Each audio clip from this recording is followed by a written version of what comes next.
Oh, yun mga bay. Yung ginawa natin kagabi. Ito yun. So makikita natin ngayon paano ito gawin. Oh, hawak tek.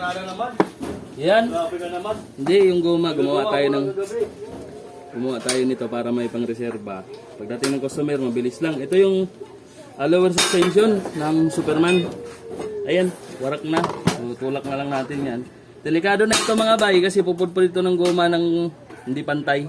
So kung arangkada, may gumigiwang yung agulong. Gawin na natin.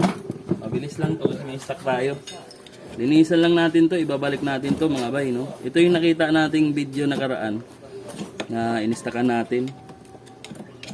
Dinagdagan ko pa, yan pa yung iba. Oh.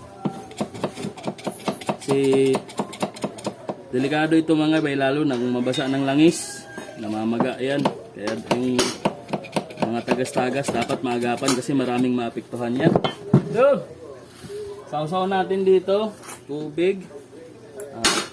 Haluin natin. Sana yung maso ko? Yung maso ko. Salpak lang yan dyan. Sausaw dito sa tubig lang mga bay ha. Hindi tayo gumamit ng pampadulas. Ito lang. Yan, sikip talaga oh. Yan.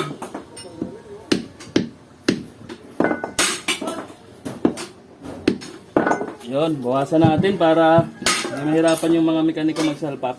O kaya kung kayo man mismo magsalpak, dapat po talaga ay mayroon tong slanting para hindi sasabit dun sa pinaka-bracket.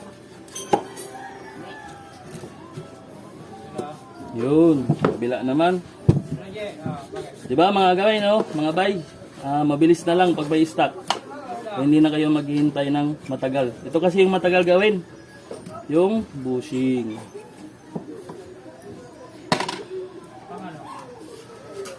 Yan na ba yun? Yun! Kita nyo naman yan, napaka-solid oh. Yan oh. So madali na ipasok doon.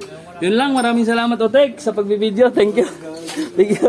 So mayroon nang gawain sa ito. What's up? Busy siya no. Palit ng ball joint. Ito ba yung partner nito, Dol? Siyempre. Yan oh. Buo na lahat. Ito mga bay no. Ito yung iwasan natin yung mabasa ng langis. Yan. Hindi na gaano magtatagal yan. Mamamaga. Yung gagastos na naman. At po sa Vlog TV. What's up? USB Mechanics. May ginagawa doon. At si Flor. Maganda yung sinag ng araw ngayon. Thank you!